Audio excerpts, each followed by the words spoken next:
আপনি কি জানেন অ্যামাজনে যত প্রোডাক্ট সেল করা হয় তার 60%-এর বেশি হয় ইন্ডিভিজুয়াল সেলারদের মাধ্যমে।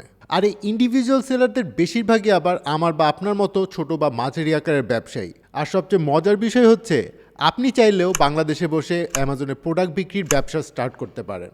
অ্যামাজনের প্রোডাক্ট কিভাবে বিক্রি করতে হয় সেই প্রসেসটা স্টেপ বাই স্টেপ বলবো এই ভিডিওতে। যারা একদম নতুন এই মার্কেট প্লেসের জার্নি স্টার্ট করতে যাচ্ছেন অথবা অ্যামাজনের প্রোডাক্ট বিক্রির প্রসেসটা সম্পর্কে জেনে আপনার বিজনেস নলেজকে সমৃদ্ধ করতে যাচ্ছেন, ভিডিওটা আপনার জন্য। আপনি যাতে পুরো প্রসেসটা ক্লিয়ার কাট বুঝতে পারেন সেজন্য আমরা এই প্রসেসটাকে 6টি সহজ ধাপে ভাগ করেছি। এতে করে যে কেউ প্রসেসটা সহজভাবে বুঝতে পারবেন। সো চলুন শুরু করা যাক। Step 1, get ready to sell. প্রথম ধাপটা হলো আপনার এই ব্যবসার ভিত্তি স্থাপন করা। অ্যামাজনে প্রোডাক্ট বিক্রি করতে চাইলে সবার আগে যেটা দরকার হয় তা হলো একটা সেলার অ্যাকাউন্ট খোলা। অ্যামাজনে 2 ধরনের প্ল্যান বা সেলার অ্যাকাউন্ট আছে। প্রথমটা হচ্ছে ইন্ডিভিজুয়াল প্ল্যান। যদি আপনি মাসে 40টির কম প্রোডাক্ট বিক্রি করতে চান তবে এটি আপনার জন্য। এখানে প্রতি ইউনিট প্রোডাক্ট বিক্রির জন্য আপনাকে একটা ছোট ফি দিতে হবে। দ্বিতীয় প্ল্যানটার নাম হচ্ছে প্রফেশনাল প্ল্যান। আপনার টার্গেট যদি হয় মাসে 40টির বেশি প্রোডাক্ট বিক্রি তবে এই প্ল্যানটি আপনি নিতে পারেন, যার জন্য একটি নির্দিষ্ট মাসিক ফি লাগে। অ্যাকাউন্ট খোলার সময় আপনার পার্সোনাল ইনফরমেশন, এলএলসির ডিটেলস, ব্যাংক ডিটেলস এবং একটি ক্রেডিট কার্ড প্রস্তুত রাখবেন। মনে রাখবেন সবসময় সঠিক তথ্য দিয়ে আপনার রেজিস্ট্রেশন করা ভালো। এগুলোই মূলত প্রথম ধাপের কাজ। বিষয়টা অনেকটা নতুন একটা দোকান খোলার মতো। এখন আপনার দোকান খোলা হয়ে গেছে, কিন্তু কি বিক্রি করবেন সেটাই আসছে আমাদের পরের ধাপে। Step 2, find product. পুরো প্রক্রিয়ার এটাই সবচেয়ে চ্যালেঞ্জিং কাজ। আপনি কি বিক্রি করবেন সেটা খুঁজে বের করা। আপনি হয়তো ভাবছেন বাংলাদেশে বসে আমেরিকানরা কি পছন্দ করে বা কি অপছন্দ করে সেটা আপনি বুঝবেন কিভাবে। আর এখানেই আসে প্রোডাক্ট রিসার্চের গুরুত্ব। আপনি এই কাজটায় যতটা দক্ষ হবেন আপনার সাফল্য ততই আপনার কাছে চলে আসবে। যদি সঠিক প্রোডাক্ট নিয়ে ব্যবসায় নামেন সেটা আপনাকে হাজার হাজার ডলার সেল এনে দিতে পারবে, কিন্তু ভুল প্রোডাক্ট নিয়ে নামলে ক্ষতির সম্মুখীন হবেন। এখন প্রশ্ন আসতে পারে, তাহলে আমরা কিভাবে প্রোডাক্ট সিলেক্ট করব বা অ্যামাজনে বিক্রির জন্য আমরা কোন প্রোডাক্টটি সিলেক্ট করব? প্রোডাক্ট রিসার্চের জন্য একটা সহজ মেথোডোলজি হলো আপনাকে এমন প্রোডাক্ট সিলেক্ট করতে হবে অ্যামাজনে যেটার চাহিদা আছে কিন্তু ওই সেম নিশে এটার কম্পিটিশন কম। আপনার প্রোডাক্ট সিলেকশনের পর কোথা থেকে কম দামে সেই প্রোডাক্টটা সোর্স করতে পারবেন সেটাও খুঁজে বের করতে হবে। যারা প্রাইভেট লেবেলিং করেন তারা বেশিরভাগ ক্ষেত্রেই দেখা যায় যে চায়নার আলিবাবা থেকে প্রোডাক্ট সোর্সিং করে থাকেন। আপনি চাইলে বাংলাদেশ থেকেও প্রোডাক্ট সোর্স করে অ্যামাজনে বিক্রি করতে পারেন। তবে আপনার এমন একটা প্রোডাক্ট বেছে নেওয়া উচিত যেটা আপনার পক্ষে সহজেই সোর্সিং করা সম্ভব এবং যে বিষয়ে আপনার আগ্রহ বা ভালো নলেজ আছে। কারণ আপনি যা বিক্রি করবেন সে বিষয়ে আপনার স্পষ্ট ধারণা থাকা জরুরি। মনে রাখবেন সঠিক প্রোডাক্টটি খুঁজে নিতে পারলে আপনার ব্যবসার অর্ধেক কাজ সেখানেই হয়ে যাবে। প্রোডাক্ট পেয়ে গেলেন, এখন সেটা অ্যামাজনের ডিজিটাল তাকে সাজানোর পালা। এটাকেই বলে লিস্টিং ক্রিয়েশন। প্রোডাক্টের টাইটেল, ডেসক্রিপশন, ইমেজ, ভিডিও ইত্যাদি আপলোড করে দিতে হবে। এখানে প্রথম যে বিষয়টি গুরুত্বপূর্ণ সেটা হচ্ছে প্রোডাক্টের ছবি। অনলাইনে কাস্টমাররা আপনার প্রোডাক্ট ছুঁয়ে দেখতে পায় না, তাদের কনভিন্স করার মূল হাতিয়ার হচ্ছে ছবি।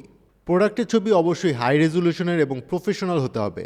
একাধিক ছবি ব্যবহার করুন, বিভিন্ন অ্যাঙ্গেল থেকে প্রোডাক্টটির স্পষ্ট ভিজুয়াল দিন। লাইফস্টাইল ফটোর মাধ্যমে কাস্টমারকে দেখান রিয়েল লাইফে প্রোডাক্টটি কীভাবে কাজ করে। এরপর আসছে টাইটেল। এখানে প্রোডাক্ট সম্পর্কে স্পষ্ট ধারণা দিন যাতে একজন কাস্টমার সেটি পড়লে একদম ক্লিয়ার কাট বুঝতে পারে যে আসলে আপনার প্রোডাক্টটা কী।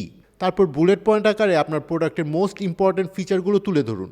কেন আপনার প্রোডাক্ট অন্যদের থেকে আলাদা সেটা স্পষ্ট করে বলুন। আরেকটি গুরুত্বপূর্ণ বিষয় হচ্ছে কিওয়ার্ডস। কাস্টমাররা কী লিখে সার্চ করে সেই ওয়ার্ডগুলো বুদ্ধি করে লিস্টিংয়ে বসিয়ে দিন। এতে করে কেউ ওই কিওয়ার্ড লিখে সার্চ করলে আপনার প্রোডাক্ট সার্চ রেজাল্টের প্রথম দিকে চলে আসার সম্ভাবনা বাড়বে। স্টেপ 4-এ আছে প্রিপেয়ার ইউর ইনভেন্টরি। এখন আপনার পণ্য প্রস্তুত, লিস্টিং প্রস্তুত, এবার আপনার অর্ডার এলেই সেই পণ্যগুলো কাস্টমারের কাছে পাঠিয়ে দিতে হবে। অ্যামাজন সেলারদের জন্য ফুলফিলমেন্টের 2টি মেথড আছে। প্রথমটা হলো ফুলফিলমেন্ট বাই মার্চেন্ট বা এফবিএম। এর মানে হলো আপনার কাছে যখন কোনো অর্ডার আসবে তখন আপনি নিজেই প্যাকেজিং করবেন এবং কাস্টমারের কাছে সেটা ডেলিভারি করবেন। কিন্তু বাংলাদেশে বসে ব্যবসা করতে গেলে এই এফবিএম প্রক্রিয়াটা কাজে আসবে না। এই ক্ষেত্রে আপনাকে বেছে নিতে হবে এফবিএ, আর এটাই হচ্ছে আমাদের সেকেন্ড এবং মোস্ট পপুলার মেথড। এটি হলো অ্যামাজনের সবচেয়ে জনপ্রিয় পদ্ধতি। আপনি আপনার পণ্য আগে থেকেই অ্যামাজনের গুদামে বা ওয়্যারহাউসে পাঠিয়ে দিবেন। অর্ডার এলে অ্যামাজন নিজেই প্যাকিং, শিপিং এবং কাস্টমার সার্ভিস সব কিছু দেখভাল করবে। এর জন্য আপনাকে একটা ফি দিতে হবে, তবে এটি আপনার কাজকে অনেক সহজ করে দেবে এবং বিক্রি দ্রুত বাড়াতে সাহায্য করবে। Step 5, launch and promote your product. সব কিছু ঠিকঠাক, এবার আপনার লিস্টিংটা লাইভ করে দিন। কনগ্রাচুলেশন, আপনি এখন অ্যামাজনের একজন সেলার হিসাবে নিজেকে প্রকাশ করেছেন। তবে শুধু লিস্টিং করলেই হবে না, প্রথম দিকে সেলস বাড়ানোর জন্য আপনাকে কিছু স্ট্র্যাটেজি অ্যাপ্লাই করতে হবে। অ্যামাজনের নিজস্ব অ্যাডভার্টাইজিং টুলস ব্যবহার করে আপনার প্রোডাক্টকে সেই সব কাস্টমার সামনে নিয়ে আসুন যারা আপনার প্রোডাক্টের মতোই সিমিলার প্রোডাক্ট খুঁজছেন। তারপর আসে প্রাইজিং। শুরুতে দামটা একটু কম রাখুন যাতে কাস্টমাররা আকৃষ্ট হয়। এরপর সব ঠিকঠাক থাকলে ধাপে ধাপে আপনার দামটা বাড়াতে পারেন। দেন আসছে রিভিউজ। প্রথম দিকে কাস্টমারদের কাছ থেকে ভালো ভালো রিভিউ পাওয়ার চেষ্টা করুন, কারণ এই রিভিউগুলোই নতুন কাস্টমারদের আপনার প্রোডাক্ট কেনার জন্য আস্থা যোগাবে। Step 6, manage and grow your business. ব্যবসা শুধু শুরু করা নয়, এটিকে লং রানে টিকিয়ে রাখাই আসল চ্যালেঞ্জ। বিক্রি শুরু হওয়ার পর নিয়মিত আপনার বিজনেসের পারফরমেন্স চেক করবেন। প্রতিদিন কত বিক্রি হচ্ছে, আপনার লাভ কত হচ্ছে, বিজ্ঞাপনের পিছনে কত খরচ হচ্ছে, এগুলো ট্র্যাক করুন। আরও আছে কাস্টমার ফিডব্যাক। কাস্টমাররা কী বলছে, কোন বিষয়ে অভিযোগ করছে, সেই অনুযায়ী আপনার প্রোডাক্ট বা লিস্টিংয়ে পরিবর্তন আনুন। ইনভেন্টরির দিকেও আপনার খেয়াল রাখতে হবে। অ্যামাজন ওয়্যারহাউসে আপনার কতগুলো প্রোডাক্ট আছে সেটা নিয়মিত চেক করুন, যাতে বিক্রি বেড়ে গেলেও আপনার প্রোডাক্ট যাতে শেষ না হয়ে যায়। আবার প্রোডাক্ট বিক্রি না হয়ে অলসভাবে পড়ে থাকলে সেটার কস্ট বেড়ে যায়, তাই এর ট্র্যাক রাখুন। এভাবেই আপনি আপনার প্রথম প্রোডাক্ট থেকে শুরু করে দ্বিতীয়, তৃতীয় এবং আরও অনেক প্রোডাক্টের দিকে আপনার ব্যবসাকে এগিয়ে নিয়ে যেতে পারবেন। এভাবে নিয়মিত চেষ্টা এবং উন্নতির মাধ্যমে আপনি আপনার লক্ষ্যে পৌঁছে যেতে পারবেন। সো এই ছিল 6টি সহজ ধাপে অ্যামাজনের প্রোডাক্ট বিক্রির পুরো প্রক্রিয়া। আশা করি যারা এই মার্কেট প্লেসে প্রোডাক্ট বিক্রি করতে চাইছেন তারা এই ভিডিও থেকে মোটামুটি একটা স্পষ্ট ধারণা পেয়ে গেছেন। এই 6টি ধাপের মধ্যে কোন ধাপটি আপনার কাছে সবচেয়ে চ্যালেঞ্জিং মনে হচ্ছে নিচের কমেন্টে অবশ্যই জানাবেন। আর এ সংক্রান্ত আপনার কোনো সাপোর্ট লাগলে স্ক্রিনের হোয়াটসঅ্যাপ নাম্বারটিতে মেসেজ অথবা কল করুন।